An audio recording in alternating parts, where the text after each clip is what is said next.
Brentford versus Arsenal. I know many Premier League fans are happy, especially Chelsea fans, especially Manchester City fans, especially Manchester United fans, because a lot of people don't want to see Arsenal win that league. For reasons best known to us, I am among those people. I don't want to see Arsenal leave that league because I don't want to say why, because it's really like it's a personal stuff. But yeah, football at the end of the day is a sentimental game. Even if I have to say my reason, you don't have to blame. But let's go deep into that game and analyzing it. It was actually a good one. Both chances presented themselves to the both team, and I like what the commentator said yesterday at the end of the game. He said it was a night of great misses, of late chance misses, because we saw Igor having chances at the end of at the diamond of the game, and he couldn't capitalize on that. And that's what I'm saying. When you call him, I have nothing against him, but when you call him clinical strikers in the Premier League, despite him having 16, 17 goals in the Premier League so far, I don't count him as one of those clinical strikers, because it's not like it's good to have killer instinct. It's good to have finishers instinct in front of goal. But there are sometimes where you have to lay the ball.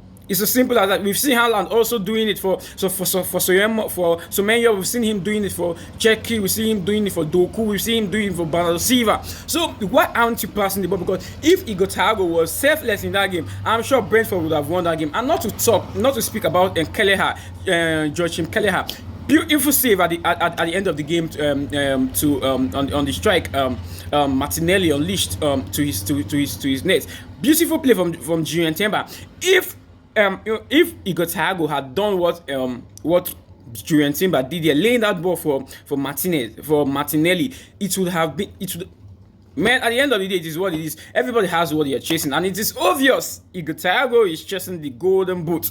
Well. It was a beautiful game. There was very beautiful game, and the game was the kind of game where there were not so much goals, but there were so many chances. So the game could keep anyone on their feet yesterday. But at the end of the day, it is what it is. And many people expected Brentford to hold Arsenal. Arsenal didn't win them the first leg, and we're seeing it again. Arsenal can't win them in the second leg, and it goes with Arsenal not being able to take off 6 points from Brentford in the 2025 to 2026 Premier League season. And now, how does it stand now? 4 points between Manchester City and Arsenal at the top of the league at number 1 and number 2.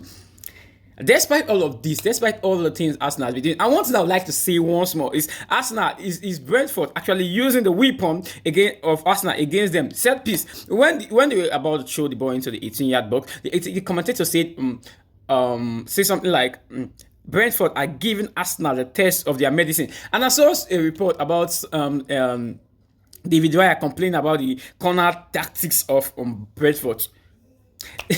It's actually fun. It's actually a funny side to behold. It's actually a funny sentence to listen to. Arsenal complain of set pieces. Come on. But as long as we know, Brentford are one of those teams in the Premier League that are very good at set pieces. They use it to snatch a diamond winner from Chelsea through the former Liverpool player who is currently playing for Brentford. So it's actually what they are good at doing. But overall, it was a beautiful game yesterday. Not the Magic getting his second of the season, and Brentford showing Arsenal what they are good at. Manchester City overall, we're going to be the happiest team yesterday. Chelsea as well as Manchester United as well, and the rest of the Premier League team that actually don't want to see Arsenal leave the league. So what's your opinion and your take about that match? Comment your opinions and let's discuss about it.